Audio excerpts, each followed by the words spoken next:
વિનંતી છે કે સરકારનો ટ્રેક રેકોર્ડ ભૂતકાળમાં વિશ્વાસઘાતનો રહેલો છે. 2022માં જ્યારે પશુપાલકો વિરુદ્ધ જે કાળો કાયદો લાવ્યા હતા તે મુદ્દે અમે લડત ચલાવી હતી અને સરકારે એ મુદ્દા એ જે કાયદાને વિધાનસભામાં રદ પણ કર્યો હતો. ચૂંટણી જીત્યા બાદ 156 સીટો આવી ગઈ એટલે સરકાર ફરીથી કાયદો લઈ આવી હતી.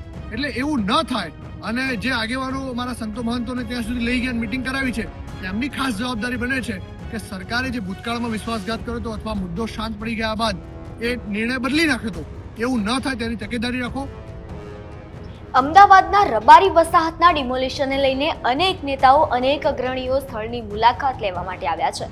પૂર્વ મુખ્યમંત્રી શંકરસિંહ વાઘેલા બાપુ, કોંગ્રેસ પ્રદેશ પ્રમુખ શક્તિસિંહ ગોહિલ, આપ નેતા ઈસુદાન ગઢવી, લાલજી દેસાઈ આવા અનેક અગ્રણીઓ રબારી વસાહત પહોંચીને બધી પરિસ્થિતિને જોઈ છે અને ત્યાંના લોકોની વેદના પણ સાંભળી છે. ત્યારે સરકારે જે જાહેરાત કરી કે 3 વસાહતોને વેચાણ અર્થે આપવામાં આવશે તેને લઈને રબારી વસાહતમાં રહેતા અને રાષ્ટ્રીય પ્રવક્તા યુથ કોંગ્રેસ કપિલ દેસાઈનું નિવેદન સામે આવ્યું છે.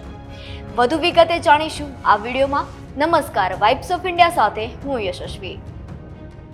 ત્યારે રબારી વસાહત મુદ્દે સરકાર દ્વારા કરવામાં આવેલા જાહેરાત વિશે કપિલ દેસાઈએ જણાવ્યું હતું કે સરકારનો ટ્રેક રેકોર્ડ ભૂતકાળમાં વિશ્વાસઘાતનો રહ્યો છે. ત્યારે કપિલ દેસાઈએ આવું કેમ કહ્યું તે સાંભળીએ. અમારી આ યુદ્ધ અને અમારા લડતની શરૂઆતમાં જ ક્યાંક સરકાર તાબડતોબ એક્શન મોડમાં આવી છે અને જે પ્રકારે સમગ્ર ગુજરાતની અંદર લોકજુવાળ ઉભો થયો છે, સમગ્ર ગુજરાતના લોકોની અંદર અમારી વાત પહોંચી છે કે ઓઢવની અંદર જે ડિમોલેશન થયું એ બિલકુલ ગેરકાયદેસર રીતે અને ખોટું થયું છે અને દમન ન ચલાવી દેવાય અને ગુજરાતના છેવાડા સુધી આ વાત પહોંચી ત્યારે સરકાર ડેમેજ કંટ્રોલ માટે આવી છે અને ડેમેજ કંટ્રોલના ભાગરૂપે મુખ્યમંત્રી સહિત અમારા જે લોકો જે ભૂતકાળમાં અમારા નેતાઓનો, અમારા આગેવાનોનો ફોન નતા રિસીવ કરતા જે નેતાઓ, એ આજે મુખ્યમંત્રી સહિત અમારા આગેવાનો સાથે મિટિંગો ગોઠવી રહ્યા છે. પણ અમે આ મુદ્દે રાજનીતિ કરવા નથી માંગી રહ્યા. અમે આજે પણ સરકારના નિર્ણયને આવકારીએ છીએ. મુખ્યમંત્રીશ્રીએ જે જાહેરાત કરી છે કે 3 વસાહતોને વેચાણ આપવામાં આવશે, આ નિર્ણયને પણ અમે આવકારીએ છીએ. હજુ અમારા ઘણા મુદ્દાઓ પેન્ડિંગ છે, જે નુકસાનીના મુદ્દાઓ છે, વૈકલ્પિક વ્યવસ્થાના મુદ્દા છે, તે મુદ્દાનું પણ નિરાકરણ નીવડે તે પણ અમે સરકારને વિનંતી કરીએ છીએ. અને હું આજે ખાસ કરીને આ લડતની અંદર જે લોકો મજબૂતીથી અવાજ ઉઠાવ્યો છે, ખાસ કરીને જે મારી બહેનો જે આજ સુધી અમારી મર્યાદા હતી, નહોતા બોલી શકતા, એ પણ આજે ખુલીને બહાર આવીને બોલ્યા છે. જે વડીલો ખુલીને આવીને બોલ્યા છે, આ સરકારની વિરુદ્ધમાં અવાજ ઉઠાવ્યો છે, કોઈ પણ જાતનો ડર રાખ્યા વિના બેઝિઝક બોલ્યા છે મીડિયાની સામે. એ મીડિયાના મિત્રોનો પણ આભાર માનું છું અને ખાસ કરીને અમારા કોંગ્રેસ પાર્ટીના આગેવાનોનો, કોંગ્રેસ પાર્ટી, યુથ કોંગ્રેસ અને અન્ય જે વિપક્ષના નેતાઓ છે જે અમારા વિસ્તારની મુલાકાતે આવ્યા તેમનો પણ આભાર માનું છું. અને ખાસ કરીને અમારા આજે સંતો મહંતો જે અહીંયા આવ્યા અને એમને આશ્વાસન આપ્યું જે અમારી લડતમાં ઉભા રહ્યા છે તેમનો પણ દિલથી આભાર માનું છું. પરંતુ મારી એક વિનંતી છે કે સરકારનો ટ્રેક રેકોર્ડ ભૂતકાળમાં વિશ્વાસઘાતનો રહેલો છે.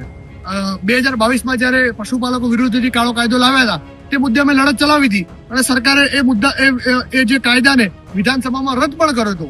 ચૂંટણી જીત્યા બાદ 156 સીટો આવી ગઈ એટલે સરકાર ફરીથી કાયદો લઈ આવી હતી. એટલે એવું ન થાય અને જે આગેવાનો અમારા સંતો મહંતોને ત્યાં સુધી લઈ ગયા મીટિંગ કરાવી છે તેમની ખાસ જવાબદારી બને છે કે સરકારે જે ભૂતકાળમાં વિશ્વાસઘાત કર્યો હતો અથવા મુદ્દો શાંત પડી ગયા બાદ એ નિર્ણય બદલી નાખ્યો હતો, એવું ન થાય તેની તકેદારી રાખો. અમે આ મુદ્દે ક્યાં રાજનીતિ કરવા નથી માંગતા, પરંતુ ક્યાંક ખોટું થશે તો અમે મજબૂતીથી લડીશું અને હવે આગળ અમારે શું કરવું એની પણ રણનીતિ અમે લોકો સાથે મળીને નક્કી કરીશું. આમાં કપિલ દેસાઈના નિવેદન લઈને આપનું શું માનવું છે તે કોમેન્ટ સેક્શનમાં જણાવો અને વધુ અપડેટ્સ માટે જોતા રહો વાઇબ્સ ઓફ ઇન્ડિયા. આભાર.